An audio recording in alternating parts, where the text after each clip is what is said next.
Join us today on Beyond the Lair, where we have a conversation with the iconic business mogul Dave Tuccaro, who also is a court judge on the Bears Lair TV show. Dave talks about growing up, being a natural-born entrepreneur from humble beginnings, to creating companies with annual revenues of over $2 billion. But most importantly, we talk about finding a balance in family and life.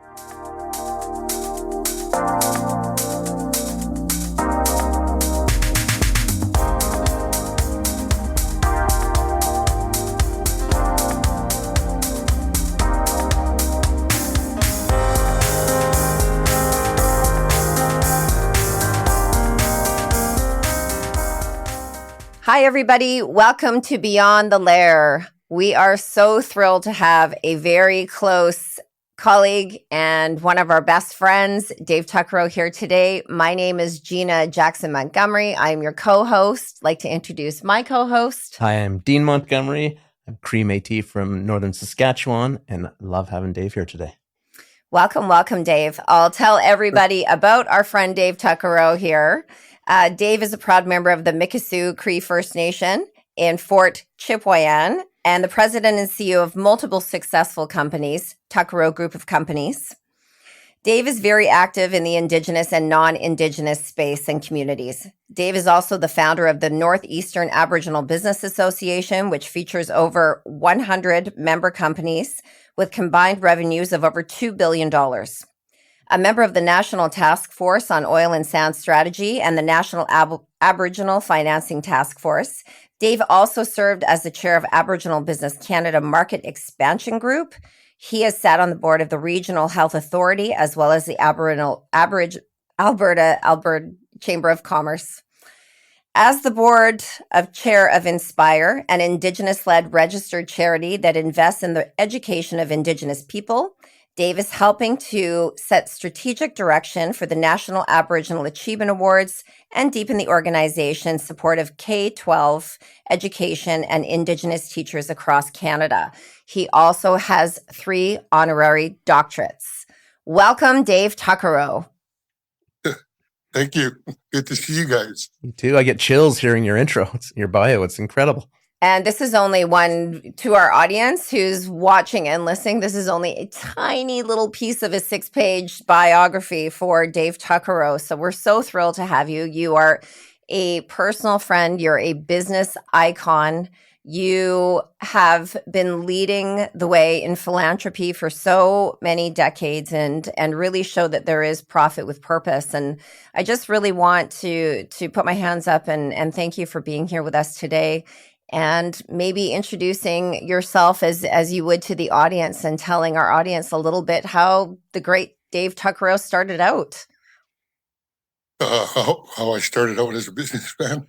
First of all, where did you grow up? How was your childhood? Oh no, I remember the Mikisew Cree First Nation out of Fort Chipewyan. I grew up. It was pretty humble beginnings. There's not really that much in Fort Chip back then. Excuse me, my voice is kind of harsh from screaming so hard yesterday at watching that hockey game. No, my father was a trapper. When you're running a trap line, my dad was. There's all kinds of things you have to do to prepare to help your dad get ready for the trapping season. And a lot of that is raising dogs because it was dog teams and sleds back then. That was the mode of transportation. So my mother used to raise the dogs, the pups, raise them to pull a sleigh. There's no electricity or power, so we had to make sure that there was enough wood around to heat the house in the wintertime. All those things that are done when you have no electricity and no power. So that's kind of where I think I get my first exposure to being a businessman, where in any kind of business, you have to have a plan. You have to execute. You have to go out there and make things happen. A lot of times you have to do it beforehand and get ready. So it's not unlike running, a huge corporation today. When I first started making my own money, I think it was in the schoolyard where our teacher, our principal, Sister Brady, had a marble program. So you could buy marbles from her on Monday, and on Friday you could sell the marbles back. And 50 cents, you buy 50 marbles. And throughout the week, you play marbles with other kids on the playground and in town. And sometimes I take 500, 600 marbles back to her on Friday. So for me, that was a pretty good return on investment. Like I said, you always have to plan, but you have to practice a lot. And in order to win marbles, you have to be better than everybody else in the school ground to make some marbles. But that was a good feeling, just earning your own money. From 50 cents to $5 or $6, that's a pretty good return on investment. I love how you say that, and I love how you compare, growing up in nature and working, with the dog sleds and preparing for that, and really for survival. But I know business is a little bit like that as well. It is about survival in times. And so, when you were there, were you going to school, or what was your education like? Your early years? I went to school in grade school in Fort Chip. It was, grade 1 to 9, and after grade 9, you had to leave the community to go to high school. Some kids went south to Edmonton and Fort McMurray, and some other kids went to Fort Smith. And I chose to go to Fort Smith to get my high school education at least. And once I finished high school and graduated from that, I moved to Fort McMurray and went straight to work into the oil sands.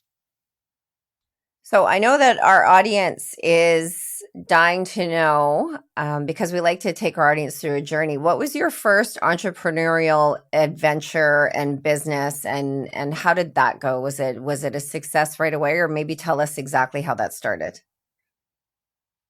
Are you asking early on when I was a little boy, or were you asking? No, your first actual, like when you left home and started your own business after working in oil and gas.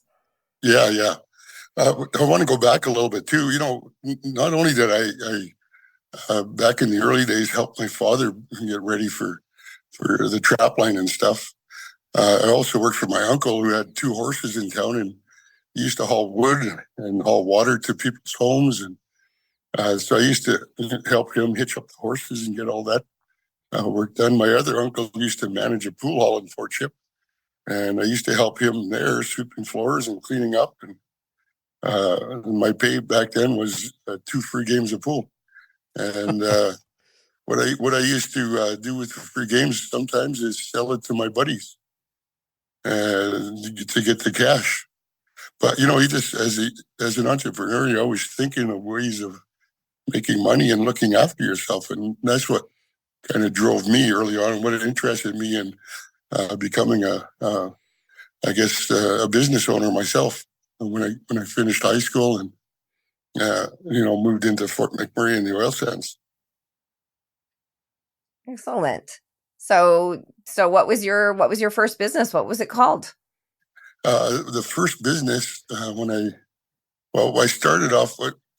I was working in the oil sands. I took an automotive apprenticeship program in Lac La Biche. It was a full 1-year schooling where you did the 1-year schooling, but you got 2 years towards your apprenticeship. And so I did that. I went back to the oil sands, and then I got into an automotive repair shop. Myself and my cousin, he was a mechanic as well. We got into a business and started mechanicking for a while. And then I got into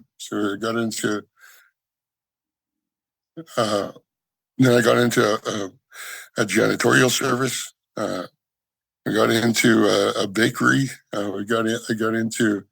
Meanwhile, at the same time, I'm buying homes. So at one point, I had about 9 houses going on in Fort McMurray, Calgary, and Vancouver Island. So that's kind of how I got started, leading up to the group of companies I have now, and using some of my assets to finance the purchase of Negan, the heavy equipment company. Great. And what year was that? So how long did that take you, acquiring all the homes? And when you say get in, you mean you bought equity in the bakery or in the businesses? Is that what you? No, we actually started it from scratch. Oh, wow. So it was a startup. They're all startups. Started up myself. You put business plans together, and financial plans and projections on what it might look like if it worked well, and all those sorts of things. And just start them up and work your ass off. And you were involved in the bakery and in all these businesses. Yeah, early on for sure. Yeah. What did you find as an Indigenous entrepreneur back in the day, and how well were you received?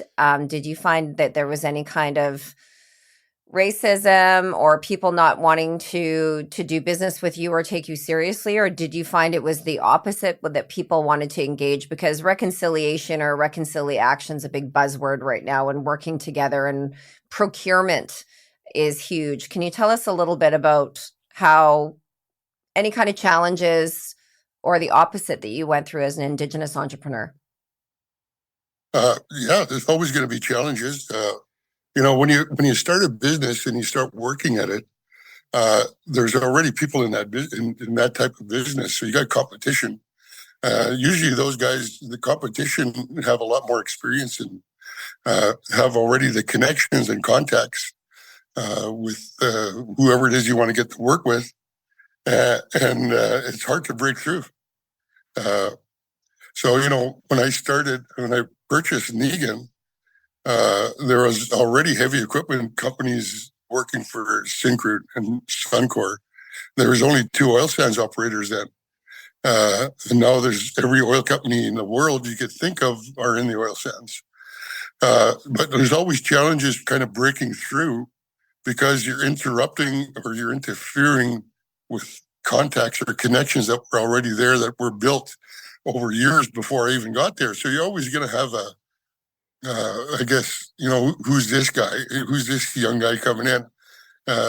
What the hell does he know? Or how does he know how to get, the work done? And, but you just got to be persistent. You got to somewhere along the way, even though you get rejected, keep on going back. Keep on, no to me doesn't really mean no. If they say no, well, I'll come back and try it tomorrow or next week. So that's kind of how I, kept at it. You got to keep on, even though you get rejected a few times, you got to keep on trying, because if you're a young entrepreneur starting out, your idea is your idea, and you have in your mind a plan that's going to make you successful if you just keeping at it. Don't give up. I think that I agree with you 100% at that, and we do hear that from entrepreneurs, right? You'll get a lot of no's before you get yeses, but you're very charismatic. You're one of the more likable people that you could ever possibly meet. So, is there anything else that you think that you've really focused on, or some of your strengths that has brought you success, and especially the amazing success that you've had? Yeah, well, no, thank you for that. I think I'm just persistent and just never give up. And, you try one way and it doesn't work. And then you go back 2 weeks later and you try it a different way. And you say, well, maybe not the whole contract, and maybe just a piece of it. Just something to kind of hold on to kind of grow your business, right? So as an entrepreneur, you have to be able to shift and change directions. And maybe it's not a D6 dozer they need. Maybe you have to come up with ideas or ways of you have to give them an idea that you're saving them money as well. So if you look at an entrepreneur like me in Fort McMurray, the majority of the people I hired were all from there. They didn't have to stay in camps where it adds to the cost of doing business. But not only that, the people that I had working for me, it was like a farm team to the big Syncrude. So most of the equipment operators that come through me, a lot of my guys that were from Fort Chip and the surrounding area went on to work for Syncrude. So I was kind of hiring them, training them, getting them exposure and experience. And if there was a hiring drive at Syncrude or Suncor, I encouraged them to move on, because they have it's a better place for them to grow and give them a bigger opportunity to expand their own, I guess, desires if they wanted to be something else. And a lot of these guys became managers, supervisors in the field because they were so good. Nice. And was it in like Indigenous people, or was it non-Indigenous? Didn't matter. No, they're all from my home community. Yeah. All Native guys. I could name off at least over a dozen individuals that moved on to the Syncrude and actually retired there after 30 years of working with them. Wow. The best long-term employee you're going to find for any company is right there in the local area from where they're born and raised. Because technically, or just historically, Native people don't really move too far away from their home communities, and they're the best long-term employees you can find. Native people have a tendency. Excuse me, I just got a call coming in there. I gotta find a way to turn it off.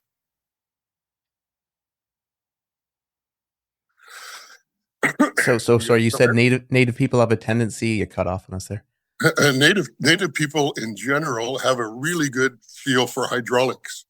They're some of the best equipment operators you're going to find in the oil sands where I'm from. Anyway, they have a touch and a feel that an excavator or a dozer.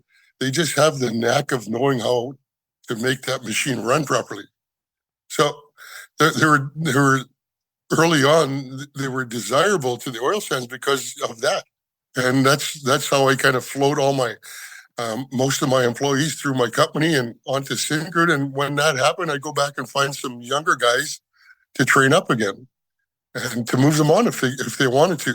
So that's kind of the program I had in place when I first started out. Excellent. I get a lot of questions, and we're gonna continue talking about entrepreneurism and where you're going in your life now. But a lot of Indigenous entrepreneurs have problems with access to capital.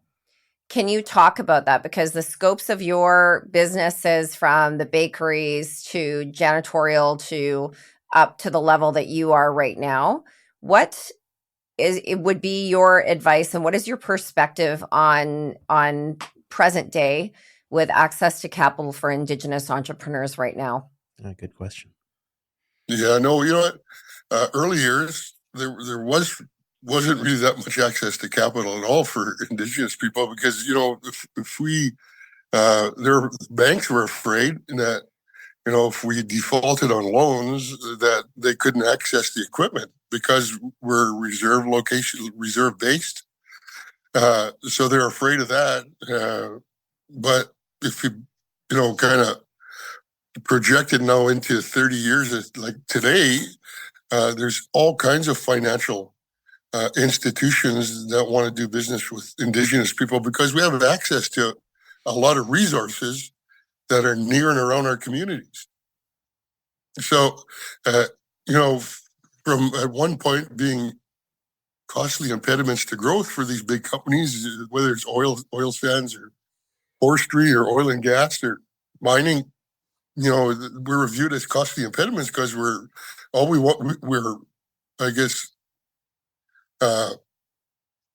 weren't agreeing that the resources should be developed that way. So we interjected and we roadblocked, and so they're saying these guys are costly impediments to growth. But if you look at it today, and you look at historically all of the court cases that have been won by our people across the country, we have more and stronger connection. Not only connection, but stronger, I guess, positions where we could actually own. There's no reason why we can't own an oil sands operation. And, the Fort McKay First Nation near Fort McMurray is negotiating a deal right now with one of the oil companies up there to own their own oil sands operation. In Alberta, we just bought into a pipeline, and there's about 22 communities who own a percentage of a pipeline that runs across the province.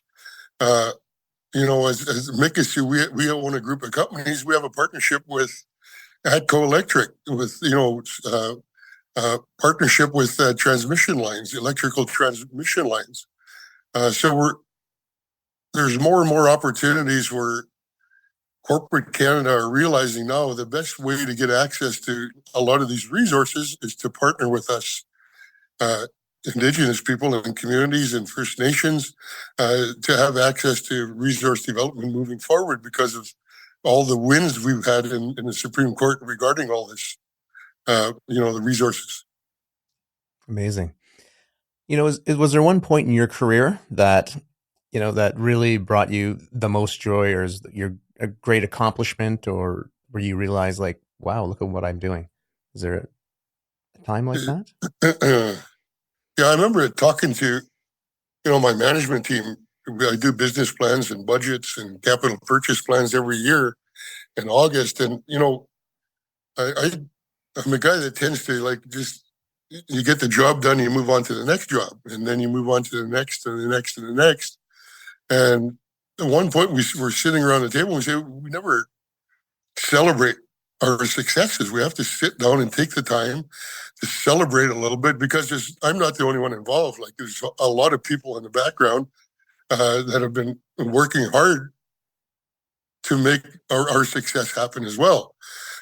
So just with COVID and being kind of locked in our houses, all of us, and not being able to talk to anybody, you realize, holy shit, like, these guys are important to me, and I have to spend the time to say thank you to them and to people who, supported and helped me grow as well. So that's what we're trying to do now is to make sure that we celebrate even the small successes along the way, because I tend to just move on to the next and move on to the next, and maybe I'm just programmed differently in my mind. I don't know, but yeah, that's I have to focus on making sure I take the time to celebrate and say thank you. I think that's really great advice, and balance is really important. We're still learning because, as you know, we work not as hard as you, but maybe as hard, not as successfully, and in different businesses. And let's talk about where COVID. So you have a beautiful child, and she celebrated her 3rd birthday yesterday. Yeah, yesterday. And let's talk about, you've got an older family as well. You've got older children, and let's talk about reinventing yourself and being a father at this age in the game, and what you've learned from the past to the present now, and enjoying those special moments. Yeah, when my first family, Dave Jr. and Jennifer, I was still working. I worked a lot. I work in 7 days a week, 14, 16 hours a day. You don't really have that much time to spend with them, just because you're working to survive and look after your family. But moving forward to today, I'm a little bit more, I guess, financially independent, where I could spend the time to make sure, because as soon as baby girl was born, she was already on the plane 2 weeks after she was born, traveling with us. She comes everywhere with us, and I wanted to make sure and do that because kids are only with you for a fairly short period of time in the lifespan of all of us. A lot of kids are here till they're, say, 18 years old, and then they're off on their own. And you only have 18 years to make an impression, or to help them, or to steer them in the right direction, or to advise them, for all the good stuff. And then they're gone. And then, you only have, the most, I guess, impressionable years are going to be those years. And to set them up on a pathway where hopefully they take some of your advice and use it themselves. So, yeah, no, this time around, baby girl's 3 years old. Hopefully I'm around when she's 30 years old to see how her growth happens. It is amazing. You never know. I mean, our oldest went to leave to play junior hockey when he just turned 16, and I never would have thought that would have happened. No, yeah, and sorry, go ahead. Go ahead, Dave. Yeah, no, and I mentioned that Fort Chipewyan only had grade school 1 to 9. I left home when I was 15 years old and never went back again. Went from high school, graduating high school, straight to work. So, Yeah. But not only that, we had a small home in Fort Chip, and there's 8 kids. So when as you're growing up, by the time as soon as you're of age, you get kicked out of the house because there's no room in there. Yeah. Yeah. And it's interesting because we have 22 soon, 18 and 12 and 13. And when the 12-year-old graduates, I'm going to be 60, which I never saw coming when I was 18 to have children that young and being an older. But I think it's really important to have that balance as well. And through successful companies, raising a grown-up family that are adults now, and then having a 3-year-old. What is it like to go from having a successful business to being a keynote speaker, to being an inspirational speaker, to being an icon, not only with business leaders, being honored by business leaders that are Indigenous and Indigenous people, and being a real mentor and pride, a sense of pride for Indigenous people, period, but also industry leaders that look up to you for your advice and your work ethic. And I know you've got 3 doctorates. Maybe we can talk about that. One is from BCIT, where I went to broadcast journalism school, and one of our affiliates with the Bears Lair, DJ Osho, also went to BCIT. What is it like to have 3 honorary doctorates, and what is it like to be a spokesperson for just being a successful businessman at every level? What is it like? You think back, and when I started my business, there wasn't really that many Native businesses around right across the country. So it's hard to go and find somebody and say, hey, how did you get that bank? How did you get that bank loan? Or what do you think I need to do to get the bank loan? Or, how did you get your first contract in the oil sands or wherever you're working? Like, there was no mentors because we weren't, this is just over 30 years ago. We were just babes in the woods then. In the bigger scheme of things, I'm talking about, the Canadian economy and the Canadian mainstream. We weren't involved that much in that. So for me, it was always like going out and figuring a lot of this stuff out myself. It's kind of breaking trail. And breaking trail, I mean, on a trap plane, if there's no road going ahead for the dog team, you have to take out your snowshoes and break trail. You have to go and walk ahead of the team and break trail for them so they could actually make it to the other side of the lake or wherever it was they're going. So yeah, it was a challenge for sure. It was nothing. There's hardly anybody that I could call to get advice from. And it was just me going out and working hard as I could to make it work. Love that analogy. Amazing. We know you're a big sports fan, and last night, unfortunately, the Oilers lost Game 7. Bad. But the other thing is, through mutual friends that we have that have known you for quite a long time, they said you're a hell of an athlete, and you are a hell of an athlete, and you like this. Did that ever come into your competitive spirit in business? And maybe tell us a little bit about who you are that way. Or did your business go into sports as well? Well, early on, I played basketball, I played hockey, I used to pitch fastball, I wrestled, I won a gold medal in the Arctic Winter Games for the Northwest Territories. So yeah, competitive, but it's sports is also almost like business. The more you practice shooting baskets, you're going to make a lot of baskets when the game comes along. So it's practice. It's like Tiger Woods says, the more you practice, the better you get. And you see what he's done over his lifetime.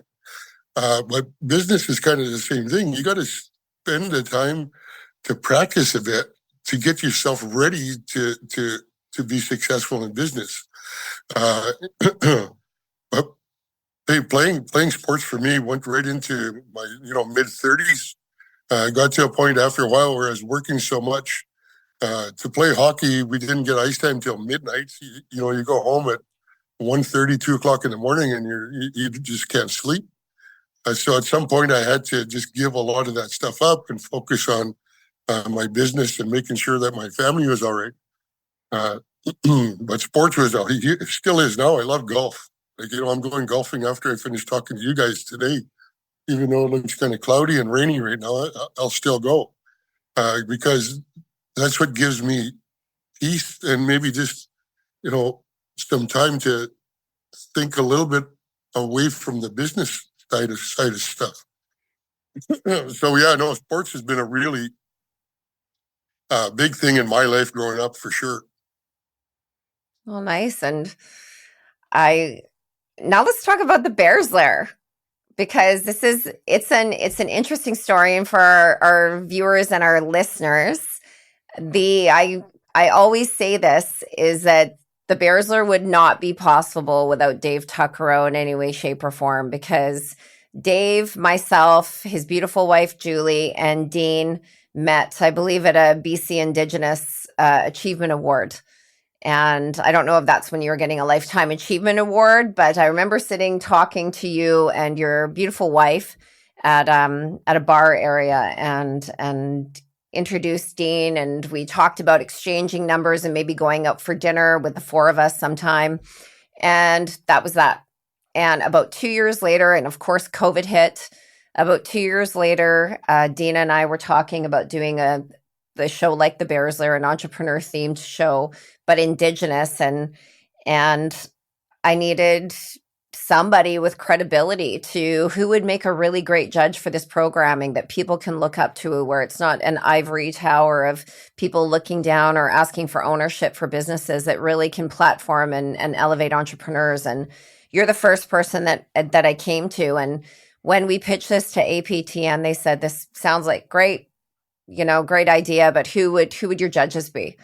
And I remember saying, you know what, I'll get back to you, and phoning you up 2 years later and probably not knowing who I was, and explaining how we had met, and if you were interested, if we were to pitch a show like this, if I could put you on as a core judge. And you, without even a beat, said, yep, I'm in. And when the pitch document did go to APTN, they couldn't believe it. They said, are you sure that you've got Dave Tuccaro on as one of your judges? And it really was a point of credibility, which goes with your persona, to sign on for a show like that. And of course, it took 6 months for them to make a decision and what have you. And now we're on our second season of the Bears Lair. Can you talk about why it was important to sign on to a show like that? And you're so busy to begin with, and you volunteered your time, as well as the great Chief Rob Louie and Tabitha Bull volunteered your time for the first season of the Bears Lair, and why you thought it was really important. For me, I think as entrepreneurs, and once you start, to become a little bit more successful, I feel like I have an obligation to go back and support younger kids starting up their companies, and supporting as much as I can. A lot of times I speak at universities, about business and what I've done, and that's because there's young kids in there who are just starting out who need I never had a mentor or somebody that they could look up and say, holy smokes, if those guys could do that, then there's no reason why I can't. So I've been volunteering my time. Indspire is a good example. My mother was one of the biggest drivers of education in my community. She was the student counselor.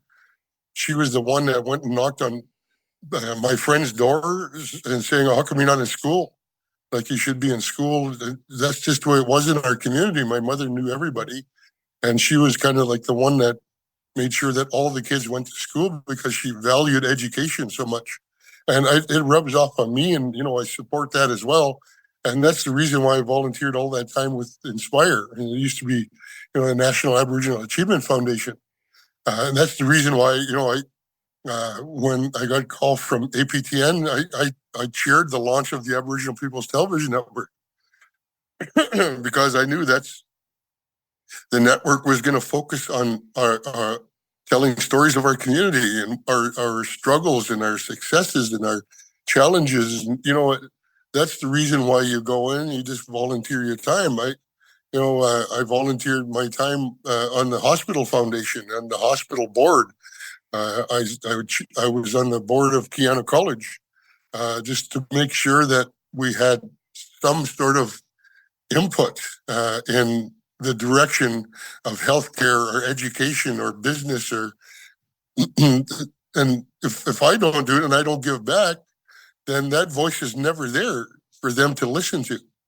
And I sat on the national or the Alberta Chamber of Resources. It's where all industry players come together to one location to talk about resource development in Alberta and the Northwest Territories and what was required or what was needed, and some of the challenges they had to get licenses to operate.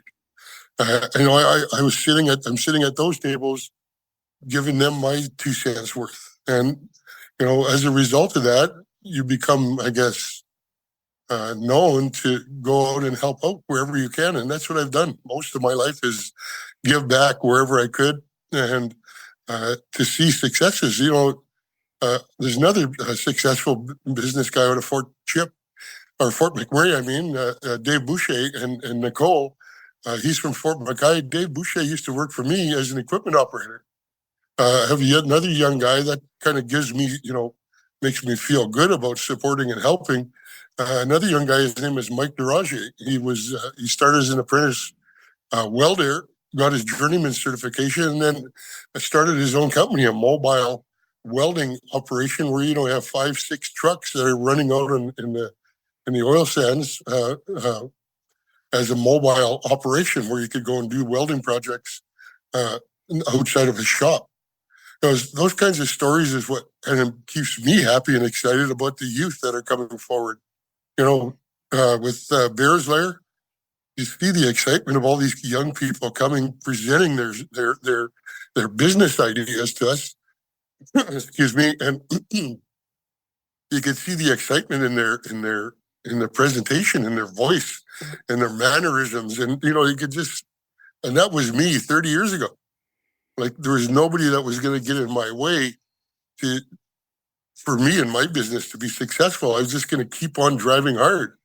And, it's too bad you can't support and help all of them that come to the show. But they all get exposure.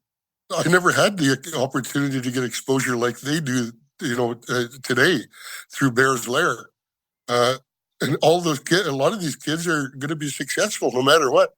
That's the exciting part of all of this.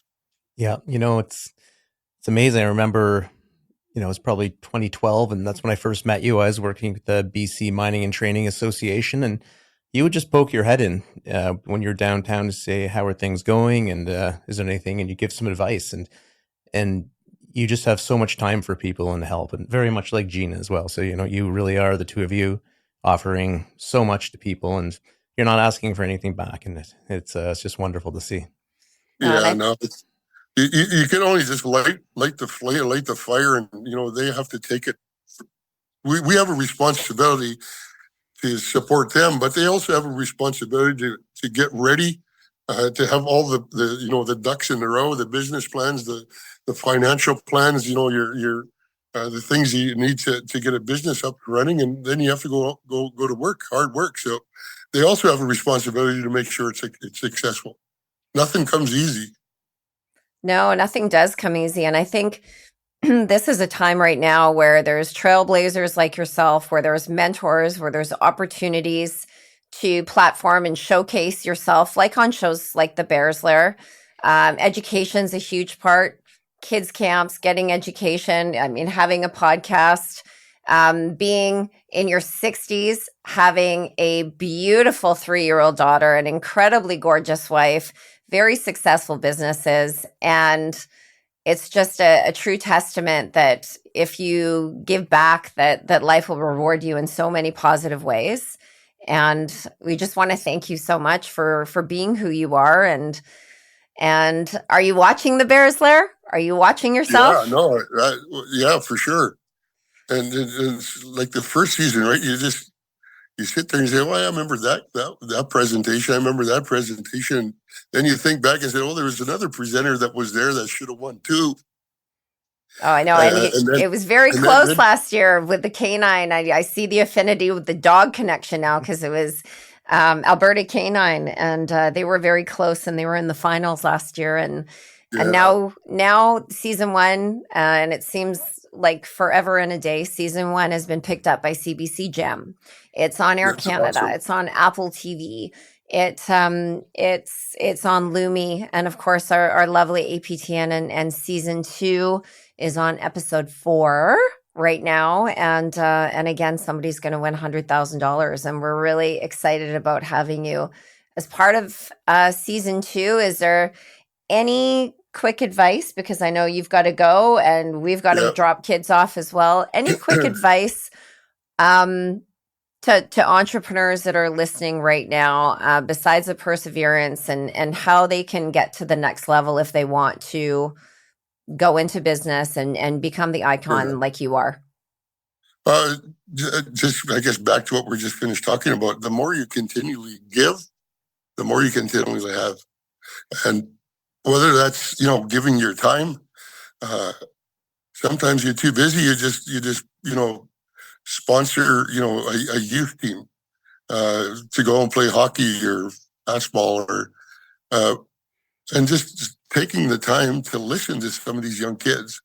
You're giving them that time, but you're not just doing that. It makes you feel better about yourself as well, because the more you have. So that's a little small, bit of advice. Yeah, just remember, the more you continually give, the more you continually have. You are such a phenomenal person, Dave Tuccaro, and it's so honored. I can't believe the chance meeting that we had because you have really shifted our life, and we're one of the people in the success stories that you have of impacting us and everything that we've done, and so honored to call you a friend, and just wonderful to have you with us today. So thank you. Thanks, Dave. Thank you guys for the opportunity, and I'm here anytime. Bye for now. All right, you're the best. Thanks. Bye, Dave Tuccaro. Thanks for listening to Beyond the Lair. Please follow us, download this episode, and follow us on social media on Instagram, Facebook, LinkedIn, and TikTok.